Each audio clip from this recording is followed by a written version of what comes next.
नमस्कार।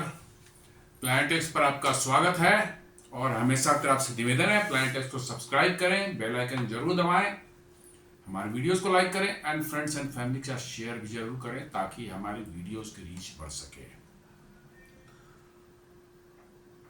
दोस्तों, अमेरिका की दादागिरी तो दुनिया में आपने देखी ही है, कैसे चलती है और कैसे वो चलाते हैं। अभी पिछले कुछ 1-1.5 हफ्ते से आप सुन रहे होंगे कैसे अमेरिका अब किसी बहाने को लेकर, जी हाँ, बहाने तो बनाए जा सकते हैं, कुछ भी उसके लिए प्रिटेक्स्ट तो किए बनाया ही जा सकता है।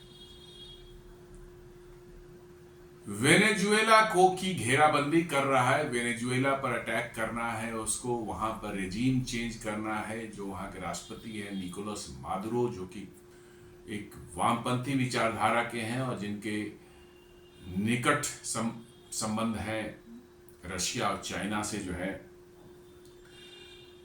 डोनाल्ड ट्रंप जो है उनको रेजीम चेंज करके उनको हटाना चाहते हैं।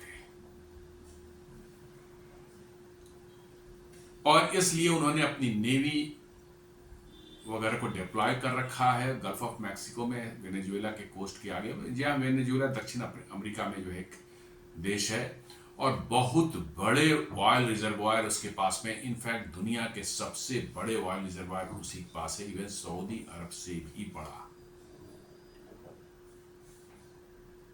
और ऐसा देखा जा रहा है पिछले कई समय से जो है कि ज्यादातर जो है अमेरिका उन्हीं देशों में इस तरह के काम करता है जहां पर तेल के भंडार हो। जी हां, रशिया में गड़बड़ियां इसलिए फैलाई जा रही हैं या रशिया से इस तरह के रशिया कोई पपेट सरकार बैठे, जो है वहां के मुखिया बैठे, सरकार का मुखिया बैठे, जिसको अपने हिसाब से हैंडल करें, या रशिया को छोटे छोटे टुकड़ों में तोड़ दिया जाए, छोटे छोटे देश में तोड़ दिया जाए और वहां पर अपनी पपेट सरकार बैठा करके वहां के विशाल तेल और गैस के भंडार पर कब्जा किया जा सके। उसी तरह से जो है वेनेजुएला में भी चल रहा है। अब वहां वो कम्युनिस्ट माइंडेड है, क्या है भाई, अमेरिका के लिए वो यदि खतरा नहीं बन रहे थे हैं तो फिर किस तरह से, किस आधार पर आप उनको अटैक करना चाहते हैं। अब यहां बहाना बनाया जा रहा है कि वेनेजुएला हमारे यहां जो है ड्रग्स भेजता है। भाई ड्रग्स तो आपके नॉर्दर्न बॉर्डर से भी आते हैं, कनाडा से जो आते हैं, और ज्यादा आते हैं कि नॉर्दर्न बॉर्डर से जो है आजकल जो है मेक्सिको से आता है। मैक्सिमम ड्रग्स जो है मेक्सिको से और कनाडा से आते हैं। क्या कनाडा और मेक्सिको को भी डोनाल्ड ट्रंप जो है हमला करेंगे उन पर, या वहां रेजिम चेंज करेंगे, या सिर्फ वेनेजुएला ही ड्रग्स उनके यहां भेज रहा है, ऐसा कोई है? चीन फैंटेनिल जो है वहां भेज रहा है अमेरिका में जो है, और अमेरिका खुलेआम में डोनाल्ड ट्रंप बोल रहे हैं। अभी जो है जी जिनपिंग से उनकी मुलाकात जो हुई थी साउथ कोरिया में, वहां पर भी उन्होंने इस बात को कहा कि चाइना जो है फैंटेनिल को मतलब सप्लाई को जो है रोकने में काम करेगा, कैसे करेगा। तो क्या आप चाइना को अटैक करेंगे? नहीं, ये सब बात नहीं, ये सब बहानेबाजी है, बेकार के जो है लफबाजी है। दरअसल उनको चाहिए कि वहां एक ऐसी पपेट सरकार हो, ऐसा एक पपेट वहां का प्रेसिडेंट हो जो हमारे इशारे पर चले। और इनके अमेरिका के जो तेल कंपनियां, बड़ी बड़ी तेल कंपनियां हैं, एक्सॉन मोबिल और शेवरॉन वगैरह, ये वहां जाकर के लूट मचा सके। जी हाँ, इनका लूट मचाना ही इनका धंधा है। अमेरिकन जो है पहले सीधे डायरेक्ट कॉलोनाइज करके जो है लोग, जो एंग्लो सेक्शन है वो लूट मचाते थे। वेस्टर्न है तो ये लोग वेस्टर्न यूरोप के ही, इंग्लैंड के ही, वेस्टर्न यूरोप के ही है सब। अमेरिका में तो थे नहीं, अमेरिका के ओरिजिनल वासिंदे तो ये है ही नहीं। अमेरिकन अपने आप को कहने लायक नहीं, ये सब है। अमेरिकन वासिंदे जो है उनको तो मोस्टली को मार के खत्म कर दिया इन लोगों ने। अब जो बचे हैं बेचारे, उनकी इतनी दयनीय स्थिति है कि क्या उनको कहा जा सकता है। तो ये अब वेनेजुएला में जो है अपनी पपेट सरकार बना करके जो है किसी तरह से जो है उसके ऑयल रिसोर्सेज पर विन करने जा रहे हैं। और इसके बाद अब एक और धंधा निकल करके आगे आ रहा है। जी हां, डोनाल्ड ट्रंप ने अभी धमकाया है किसको? नाइजीरिया को। जी हां, एक अफ्रीका में एक वेस्टर्न अफ्रीकन कंट्री है जो है, और ये भी जो है कोइंसिडेंटली जो है ऑयल रिच कंट्री है, बहुत बड़े तादाद में जो है तेल और गैस का उत्पादन करता है और एक्सपोर्ट करता है। अब डोनाल्ड ट्रंप कह रहे हैं भैया वहां क्रिश्चियनों के साथ ज्यादती हो रही है, क्रिश्चियनों को मारा जा रहा है, इसलिए जो है हम नाइजीरिया पर जो अटैक कर देंगे। तो भाई पूरी दुनिया में क्रिश्चियन फैले, कितनी जगह क्रिश्चियन मारे जा रहे हैं, क्या आ रहे हैं, आप क्रिश्चियनों की चिंता, आपने डिक्लेयर किया है कि अमेरिका जो है कोई क्रिश्चियन स्टेट है, डिक्लेयर कर दे, देन आप अमेरिका क्रिश्चियनों की चिंता करें। बांग्लादेश में हिंदुओं को मारा जा रहा था, उस पर तो आपको चिंता नहीं हुई, बिल्कुल चिंता नहीं हुई। जी हाँ, बिल्कुल चिंता नहीं हुई। 90s में जो है कश्मीर से हिंदुओं को मारपीट के भगाया गया, आपको बिल्कुल चिंता नहीं हुई। लेकिन नाइजीरिया में क्रिश्चियंस को मारा जा रहा है, इसकी चिंता उनको बहुत हो रही है, और इस बहाने जो है, इस नाम पर अमेरिका जो है नाइजीरिया पर जो है चढ़ाई करने की तैयारी कर रहा है। अब देख लीजिए इन मक्कारों का दुनिया को, मतलब कि रिलीजियस फ्रीडम और कौन सा इंडेक्स है, फ्रीडम ऑफ एक्सप्रेशन, 50 तरह के इंडेक्स, थर्ड क्लास और फर्जी इंडेक्स बना रखे हैं। इन सबों में जो है किसी देश को कहीं डालेंगे, किसी देश को कहीं डालेंगे, और जब अपनी बात आई है तो क्रिश्चियन को शायद मारा जा रहा है अमेरिका में, इसलिए हम वहां जाएंगे। क्यों आप जाएंगे भाई? इंटरनेशनल लॉज हैं, नाइजीरिया अपनी ओर से देखेगा। यदि आप ये कहते कि भाई वहां पर इनोसेंट्स को मारा जा रहा है, अच्छी बात थी, क्रिश्चियंस को मारा जा रहा है इसलिए हम वहां पर घुसेंगे। देख लीजिए अमेरिका बोल रहा है, जो दुनिया को रिलीजियस फ्रीडम का पाठ पढ़ाने वाला और फ्रीडम ऑफ एक्सप्रेशन की पाठ पढ़ाने वाला और मतलब डेमोक्रेसी की पाठ का, अफ्रीका का सबसे बड़ा डेमोक्रेसी जो है वही नाइजीरिया है, और उस पर ये अटैक करने की बात कर रहा है। जी हाँ, जो कंट्री जो है डेमोक्रेसी की पाठ पढ़ाता है, दुनिया को रिलीजियस फ्रीडम की बात पढ़ाता का पाठ पढ़ाता है, फ्रीडम ऑफ एक्सप्रेशन की बात पढ़ाता है, फ्रीडम ऑफ प्रेस की बात का पाठ पढ़ाता है, वो अब जो है खुलेआम कह रहा है कि वहां क्रिश्चियंस को मारा जा रहा है, इसलिए हम जाएंगे वहां पर, नाइजीरिया को पीटेंगे। इनको हिंदुओं की चिंता नहीं हुई थी जब वहां पर मतलब बांग्लादेश में हो रहा था, क्रिश्चियंस की चिंता हुई। इसका मतलब है कि आप साफ साफ बोलें कि अमेरिका एक क्रिश्चियन कंट्री है, खुलेआम बोलें इसको कि अमेरिका एक क्रिश्चियन कंट्री है और we will take care of Christians all over the world. कहीं पर भी इनके साथ कुछ होगा तो हम उसमें हस्तक्षेप करेंगे। यदि ऐसा अमेरिका कहता है तो बिल्कुल जायज, लेकिन नहीं साहब, हम तो एकदम सेकुलर हैं, धर्मनिरपेक्ष हैं, एकदम फ्रीडम है, सब कुछ है, लेकिन नाइजीरिया में घुसना है तो सब क्रिश्चियन मारे जा रहे हैं। वहां पर कितने क्रिश्चियन कहां कहां नहीं मारे जा रहे हैं, इनको कोई नहीं आता है। सीरिया में जो है हजारों क्रिश्चियंस को जो अभी जो है जोलानी ने जो कब्जा किया है सीरिया पर, जो है टेररिस्ट ऑर्गेनाइजेशन एचटीएमएस जो है, एसटीएस जो है, उसने जो कब्जा करके जो प्रेसिडेंट बना हुआ है, हजारों क्रिश्चियंस को उसने मरवाए हैं अभी पिछले कुछ महीनों में सीरिया में।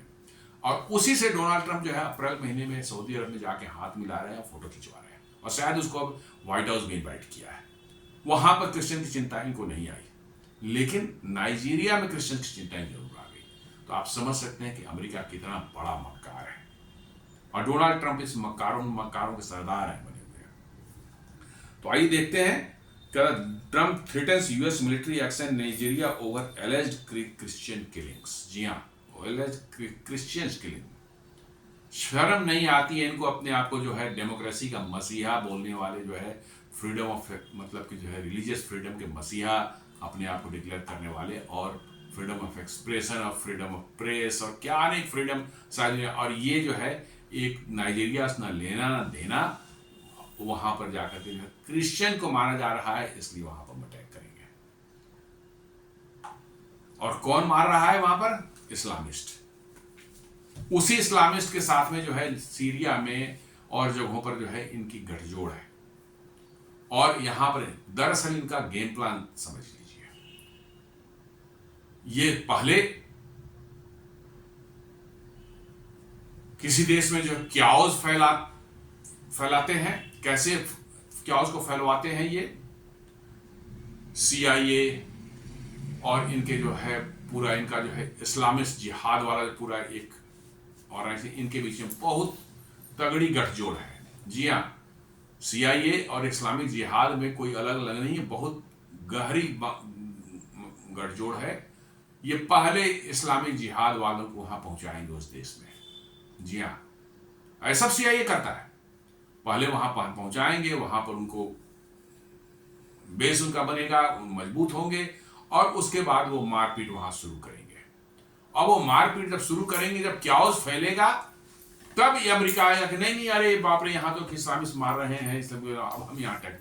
सीरिया में क्या हुआ था, आईसिस को किसने बनाया था? सद्दाम हुसैन को मारने के बाद जो है अमेरिका ने आईसिस क्रिएट किया। जी, आईसिस तो अमेरिका का ब्रेन चाइल्ड है कि भैया बशर अल असद का जो है सरकार जो है तख्ता पलटो, क्योंकि वो एक ऐसा रिजीम है जो कि अभी भी अमेरिका के फेवरेबल नहीं है, वो ईरान और रसिया के नज़दीक है, तो उसकी सरकार को पलटो। उसके लिए ऐसे तो पलट में आएगा नहीं, तो उन्होंने जो है आईसिस बनाया, ISIS जो है। और उससे जो है पहला फर्स्ट वेव में जो है 2012-13 से लेकर 17-18 तक जो है चला, ये उसमें नहीं हो पाया क्योंकि रसिया वगैरह और ईरान खड़े हो गए पूरी तरह से बशर अल असद के साथ में, तो सीरिया की सरकार बच गई। इस बार रसिया नहीं हेल्प कर पाया बिकॉज कि रसिया खुद यूक्रेन वार में फंसा हुआ है, और ईरान खुद भी जो है इजराइल के साथ कॉन्फ्लिक्ट में फंसा हुआ है, और उनका जो प्रॉक्सी हिजबुल्लाह था उसको इजराइल ने पहले ही ठिकाने लगा दिया। इसलिए बशर अल असद को हेल्प करने वाला, बचाने वाला कोई बचा नहीं। तो जोलानी वगैरह जो थे, वो लोग जो है अपने STS के नाम पर एक टेररिस्ट ऑर्गेनाइजेशन बना रखे थे, जो कि आईसिस से ही बन करके टूट कर निकले थे। उन्होंने जो बड़े आराम से जो है कब्जा कर लिया यहाँ पर, और अब डोनाल्ड ट्रंप इसी से पिंगे बढ़ा रहे हैं। उसके बाद फोटो खिंचवाई, उसको इन्वाइट करके मिल गया, अब शायद उसको व्हाइट हाउस भी इन्वाइट किया जा रहा है। जबकि उसी जोलानी ने जो है कुछ महीने पहले जो है उसी सीरिया में जो है काफी बड़े तादाद में क्रिश्चियंस को मरवाया। वहां पर डोनाल्ड ट्रंप की तो बिल्कुल दर्द नहीं हुआ। जी हाँ, बिल्कुल दर्द नहीं हुआ उनको, कुछ नहीं, एकदम बिल्कुल आराम से बैठे रहे, कुछ जैसा चल रहा था मजे से हैं। लेकिन नाइजीरिया का बड़ा कष्ट इनको शुरू हो गया है। अब इसका देखें बैकग्राउंड क्या है। डोनाल्ड ट्रंप ने जब एक हाईली कंट्रोवर्शियल रिमार्क मतलब कि दिया है, accusing Nigeria of allowing the systematic killing of Christians. जी हाँ, कि नाइजीरिया सरकार पर इन्होंने आरोप लगाया कि ये एक सिस्टमैटिक किलिंग ऑफ क्रिश्चियंस हो रहा है नाइजीरिया में जो है। और उन्होंने कहा कि हम अमेरिका से जितने भी असिस्टेंस मिलते हैं, सहायता मिलती है, उनको एड मिलता है नाइजीरिया को, वो सब कट कर देंगे, और इवन मिलिट्री एक्शन भी लॉन्च करेंगे, इंक्लूडिंग पॉसिबल एयर स्ट्राइक्स और डिप्लॉयमेंट ऑफ ट्रूप्स। मतलब कि एयर स्ट्राइक्स भी हो सकती है और वहां पर ट्रूप्स भी जो है डिप्लॉय किए जा सकते हैं। If the Nigerian government fail to stop what he termed Christian genocide.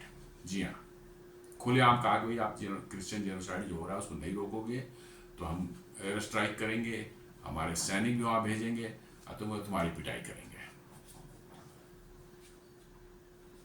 Syria में यही बात तो नहीं बोला था इन्होंने, बिल्कुल नहीं बोला था, इसलिए कि सीरिया में तेल नहीं है, बहुत कम है, और वो भी सब जो है उस कुर्दों के कब्जे में है, कुर्द वाले इलाके में है, तो सीरिया के साथ तो नहीं किया इन्होंने। लेकिन नाइजीरिया में चूंकि तेल है तो लाश टपकती रहती है अमेरिकन की जो है, जहां भी तेल देखते हैं। जी हाँ, तेल देखते हैं तो कि लाश टपकती रहती है, और वहां के लिए कुछ भी करने तैयार है। तो नाइजीरिया के अंदर घुस करके जो है उसके ऑयल एसेट्स पर कब्जा करने का इनका मंसूबा साफ दिख रहा है।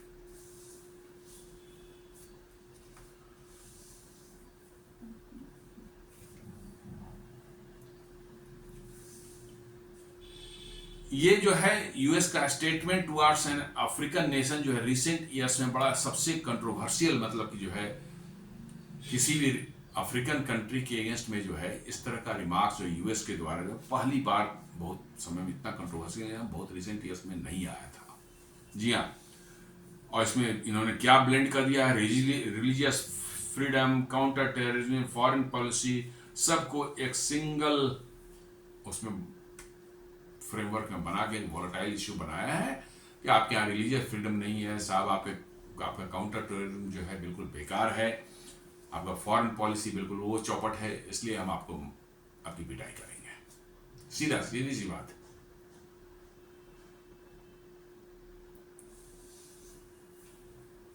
ट्रंप ने कहा कि नाइजीरिया जो है वो क्रिश्चियंस की किलिंग को अलाउ कर रहा है और साथ साथ ये भी कहा कि Washington would take guns a blazing action to wipe out Islamic terrorist responsible for atrocities. कहते हैं कि भैया हम तो अपना बंदूक खोल देंगे, अपना तोप खोल देंगे और हम इस्लामिक जो है टेररिस्ट है उनके अगेंस्ट में जो है एक्शन लेंगे जो इन एट्रोसिटीज के लिए जिम्मेवार है। उसको बनाया कौन? वहां पर बोको हरम जो है, किसने उसको एस्टेब्लिश किया था? इसी CIA ने एस्टेब्लिश किया था। इन्हीं ऐसे ही सिचुएशन क्रिएट करके अमेरिका का वहां घुसना जो है जस्टिफाई करते हैं।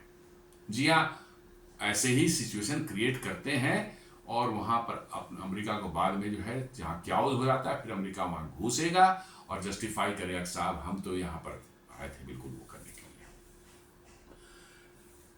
साथ साथ उन्होंने कहा कि उन्होंने कंफर्म किया कि उन्होंने पेंटागन को जो है इंस्ट्रक्शन दे दिया है, किस लिए? To prepare options for military actions including air strikes और ग्राउंड ट्रूप्स डिप्लॉयमेंट। जी हाँ, एयर स्ट्राइक भी हो सकती है और ग्राउंड ट्रूप्स की डिप्लॉयमेंट भी हो सकती है। इसके लिए उनका कहना है कि हमने पेंटागन को इंस्ट्रक्शन दे दिए हैं। और साथ साथ जो उन्होंने नाइजीरिया को एक कंट्री ऑफ पार्टिकुलर कंसर्न भी डिक्लेयर कर दिया है under the international religious freedom act. जी हाँ, इसमें भारत को भी बीच बीच में जब उनका भारत से कोई बात नहीं बनती तो भारत को भी इस लिस्ट में डालते हैं, international freedom religious freedom act के तहत जो है। यही धंधा है इनका। जितने वहां इंडेक्स वगैरह ये सब जो है सब फ्रॉड है, बिल्कुल टोटल फ्रॉड है। साथ साथ जो है ट्रंप ने डिक्लेयर किया कि ये यूएस जो है immediately stop all foreign aids. कितने जो भी फॉरेन एड नाइजीरिया जाते हैं वो स्टॉप कर देंगे अमेरिका से जो है। नाइजीरिया कहता है कि भैया वो नाइजीरिया के प्रेसिडेंट बोला तिनुबू जो है उन्होंने साफ साफ इसको दरकिनार किया, रिजेक्ट किया, बोला कि फालतू बातें हैं, बिल्कुल बकवास बातें हैं। क्रिश्चियंस का जो किलिंग का जी बात है फॉल्स और एग्रीगेटेड है, एग्जेगरेटेड है, ये बढ़ा चढ़ाकर बोला जा रहा है। उनका कहना है कि नाइजीरिया में जो वायलेंस है चाहे वहां किलिंग से मल्टी डायमेंशनल है, जिसमें क्रिश्चियंस और मुस्लिम्स दोनों ही मारे जा रहे हैं, दोनों ही के अंदर के साथ वायलेंस हो रहा है। इसका कारण है टेररिज्म है, डकैती है और रिसोर्स कॉन्फ्लिक्ट। जी हाँ, दोनों ही कम्युनिटी रिसोर्स पर कब्जा करने के लिए कॉन्फ्लिक्ट हो रहा है। ये मेन रीजन ये है, ना कि टारगेटेड कर सिर्फ क्रिश्चियन मारे जा रहे हैं, मुस्लिम्स भी मारे जा रहे हैं उतनी बड़ी संख्या में। Nigerian officials insisted that foreign involvement must respect national sovereignty and no military action can occur without Nigeria's consent. उनका भैया ये अंतर्राष्ट्रीय कानून का अनुबंध है और कोई मिलिट्री एक्शन जो है यदि अमेरिका लेना चाहते हैं नाइजीरिया के कंसेंट के बगैर जो है वो गलत होगा। यदि टेररिज्म है तो टेररिज्म को खत्म करने के नाइजीरिया सरकार काम करेगी, ना कि अमेरिका काम करेगा। नाइजीरिया ने यूएस को कहा, Nigeria urged the US to provide counter constructive cooperation not military threats to help address insecurity. जियो कहा कि भैया आप हमको हमारे साथ कंस्ट्रक्टिव मतलब कि जो है कोऑपरेशन कीजिए ताकि इस प्रॉब्लम को दूर किया जाए, ना कि आपको हमें आप धमकाइए कि अब आपको हम पीटेंगे, आपके अगेंस्ट मिलिट्री एक्शन लेंगे। वहां देखेंगे तो आप बोको हरम एक है और साथ साथ एक है Islamic State West Africa province जो है, ये भी दो मिलिटेंट ऑर्गेनाइजेशन जो है टेररिस्ट ऑर्गेनाइजेशन वहां एक्टिव हैं, जो बड़े पैमाने पर जो है ये काम कर रहे हैं और खासकर नॉर्थ ईस्ट रीजन नाइजीरिया का वहां पर ये एक्टिव है और बहुत बड़े पैमाने नॉर्थ ईस्ट और नॉर्थ वेस्ट पोर्शन बोलिए आप, इन दोनों एरियाज में जो है ये बोको हरम और Islamic State West Africa province ISWAP, ये दोनों एक्टिव हैं और सरकार के साथ ये लड़ रहे हैं, सरकार के फौज के साथ भी लड़ रहे हैं और किलिंग्स भी कर रहे हैं, बड़े इनोसेंट वो है। और डकैतों का गिरोह जो है वो नॉर्थ वेस्ट में है। ये जो बोको हरम और ISWAP हैं ये नॉर्थ ईस्ट में एक्टिव है, और डकैतों का कुछ गिरोह जो है नॉर्थ वेस्ट में बहुत ज्यादा एक्टिव है, जहां मास किडनैपिंग और किलिंग हो रही है, विलेज रेड्स हो रहे हैं और लूटते हैं वो। और सेंट्रल एरिया में जो है फार्मर्स के बीच में जो है, जो फर्टाइल एरिया है सेंट्रल उसका एरिया है, वहाँ फार्मर्स के बीच में कॉन्फ्लिक्ट है, जिसमें मुस्लिम्स भी इन्वॉल्व है और क्रिश्चियंस फार्मर्स भी है। तो पूरा का पूरा अफ्रीका में कॉन्फ्लिक्ट तो चल रहा है, लेकिन दोनों ही तरफ से चल रहा है, एक तरफा नहीं है। नाइजीरिया करीब करीब आधा क्रिश्चियन और आधा मुस्लिम है, 50-50 करीब है, और वायलेंस भी जो है वो मिक्स्ड पैटर्न से हो रहा है। उसमें जो है मरने वालों की संख्या जो है वायलेंस में जो है क्रिश्चियंस भी उतने ही हैं जितने की मुस्लिम्स हैं, और वे socio economic grievances overlap with ethnic and religious divisions. जी हाँ, सोशियो इकोनॉमिक ग्रीवांसेस भी वहाँ बहुत ज़्यादा हैं, और साथ साथ जो है इथनिक एंड रिलीजियस डिविजन्स जो है बहुत ज़्यादा वहाँ सोसाइटी में है। इसलिए रेगुलर कॉन्फ्लिक्ट जो है क्रिश्चियंस और मुस्लिम के बीच में हो रहा है नाइजीरिया में। ह्यूमन राइट्स जो है watch and Amnesty International confirm करता है widespread killing and abduction. जी हाँ, ये बता रहा है कि बहुत बड़े पैमाने पर किलिंग और किडनैपिंग वहाँ पर होती है, और ये साफ साफ बताता है कि both Christian and Muslims have been victims. दोनों ही विक्टिम्स हैं इसके, सिर्फ क्रिश्चियंस नहीं है। Independent monitors have not yet classified the violence as genocide, citing lack of evidence of intent. जी हाँ, इंडिपेंडेंट जो ऑर्गेनाइजेशंस हैं, एमनेस्टी इंटरनेशनल वगैरह, उन्होंने नहीं कहा है कि इसको जेनोसाइड बोल सकते हैं। ये आपस में कॉन्फ्लिक्ट है, दोनों तरफ से है, दोनों तरफ से वायलेंस हो रही है, और दोनों तरफ से लोग सफर कर रहे हैं और मारे जा रहे हैं।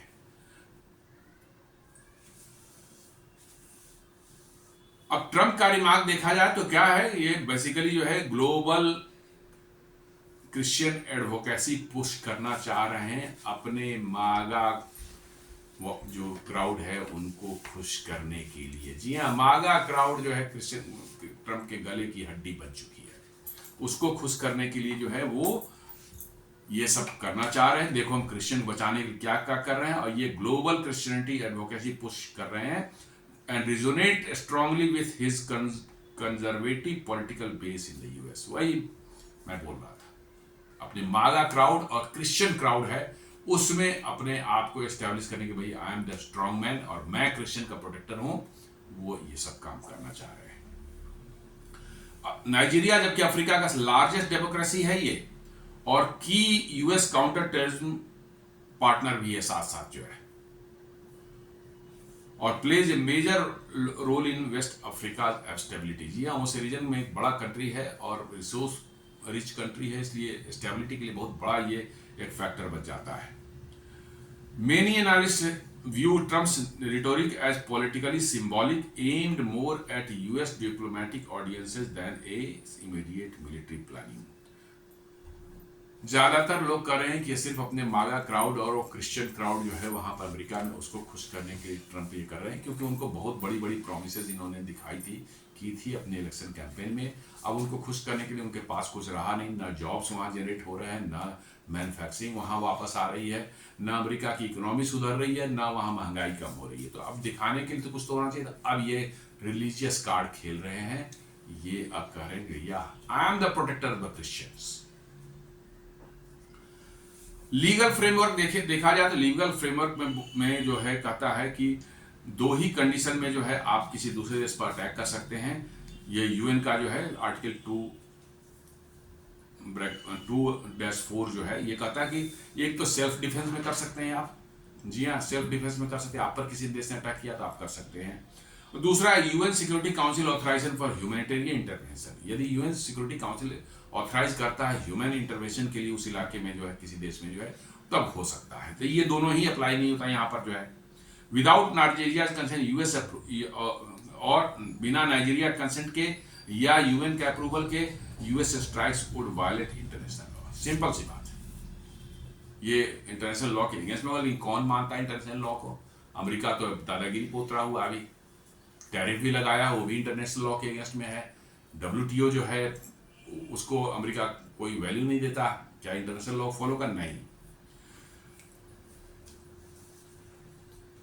यूएस का डोमेस्टिक लॉ के देखा जाए तो War Powers Resolution 1970 requires the president to notify Congress within 48 hours of deploying troops. जी हाँ, ये लॉ है वहां पर कि आप किसी देश में डिप्लॉय कर रहे हैं ट्रूप्स को जो है, तो 48 घंटे के अंदर कांग्रेस को नोटिफाई करना पड़ेगा आपको। और Congress must authorize Congress combat if it extend beyond 60 days. 60 दिन से ज्यादा यदि होता है कॉन्फ्लिक्ट, तो कांग्रेस उसको जब तक अप्रूव नहीं करेंगे, आप नहीं कंटिन्यू कर सकते उसको।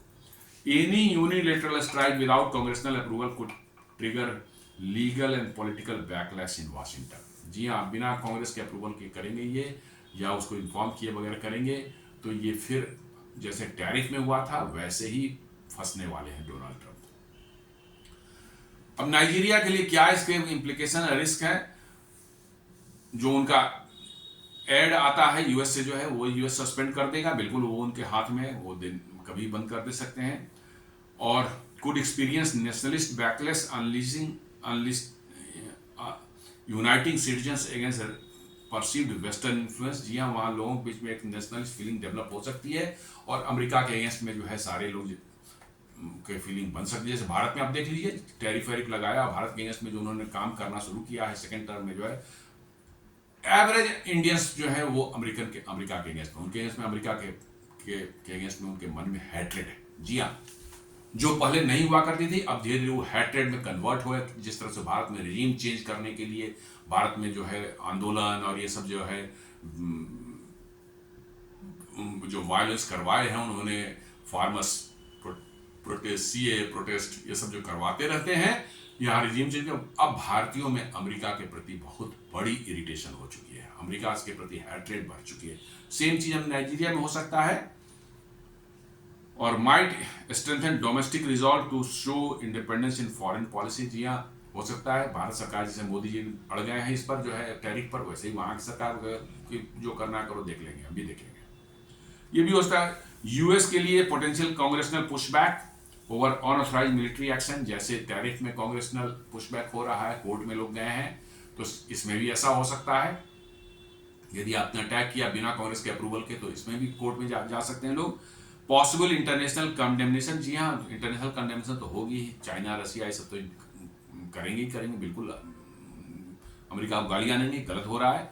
और risk of entanglement in a complex conflict with unclear objectives. जी हाँ, ऑब्जेक्टिव्स क्लियर नहीं है, उसमें फंस सकते हैं। लेकिन अमेरिका को क्या है भाई, वो तो कहीं पर भी जाए, पिट करके अफगानिस्तान से पिट के चले गया, कुछ कोई उनको बेशर्म तो है ही, वियतनाम से पिट के चले गए, बेशर्म तो है ही, कोई फर्क नहीं पड़ता उनको।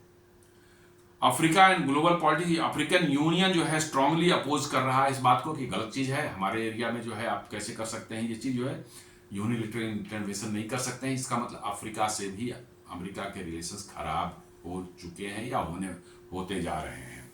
Could open diplomatic space for China और Russia to expand influence in Africa. जी हाँ, ऐसा यदि अमेरिका करता है तो चाइना और रशिया के लिए जो है अपना इन्फ्लुएंस अफ्रीका में बढ़ाना आसान हो जाएगा। और may polarise public opinion along religious lines, worsening local tension. जी हाँ, अब पूरे अफ्रीका में जो है आप शायद क्रिश्चियंस और मुस्लिम के बीच में बहुत बड़ा कॉन्फ्लिक्ट पैदा कर रहा है, पूरे अफ्रीका में हो सकता है इसका बैकलैश। तो ये इतना आसान भी नहीं है। और डोनाल्ड ट्रंप जो बोल रहे हैं ऐसा नहीं, क्रिश्चियन वाला मेन है उनको वहां पर वाइल्ड एसेट्स पर कब्जा हो जाए, उनकी कंपनियां वहां पर वाइल्ड एसेट्स पर कब्जा करें, लूट मार वहां करें। वेनेजुएला में जो करने की कोशिश कर रहे हैं, रसिया में जो करने की कोशिश कर रहे हैं, ताकि उनको पैसे मिलते रहें। क्योंकि ये एंग्लो सैक्सन ब्रीड शुरू से ही काम धंधा कभी नहीं किया इन लोगों ने, ये लूट मार करके ही दुनिया से लूट मार कर खाते पीते रहे हैं।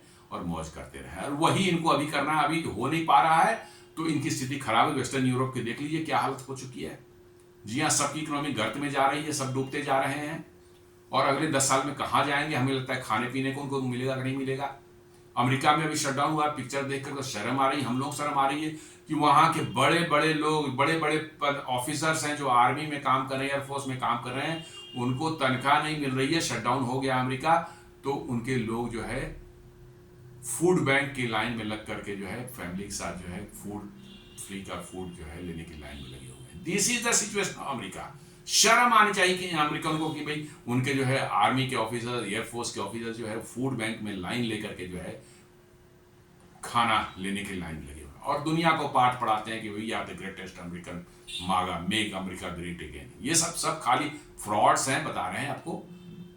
और दुनिया को जो है, चूंकि इनका पैसा और पावर अभी है तो अभी कर, लेकिन अगले 10-20 साल मेरा अपना मानना है जिस तरह डायरेक्शन में अमेरिका जा रहा है ना, अमेरिका के अंदर ही आग लगेगी। जी हाँ, वो दिख रही है, अमेरिका के अंदर ही ऐसी आग लगेगी कि ये अपने आप को जो है बचा नहीं पाएंगे। तो दोस्तों, ये आज का हमारा विश्लेषण था कैसे डोनाल्ड ट्रंप वेनेजुएला की तरह हम नाइजीरिया पर भी हमला करने की तैयारी कर रहे हैं। और ये सिर्फ और सिर्फ जो है वहाँ के वाइल्ड एसेट्स को मतलब कि जो है कैप्चर करने के लिए किया जा रहा है। हालांकि बहाने ये बनाया जा रहा है कि नहीं वहाँ क्रिश्चियंस को मारा जा रहा है इसलिए हम ऐसा कर रहे हैं। तो अमेरिका क्या क्रिश्चियन स्टेट है, क्रिश्चियन कंट्री है? डिक्लेयर कर दीजिए और तब अमेरिका क्रिश्चियन को जरूर बताइए, बचाइए आप। उम्मीद करता हूँ हमारा वीडियो पसंद आया। हमारे वीडियो को लाइक करें, फ्रेंड्स एंड फैमिली के साथ शेयर करें, हमारे चैनल को सब्सक्राइब करें और बेल आइकन दबाना बिल्कुल नहीं भूलें। धन्यवाद।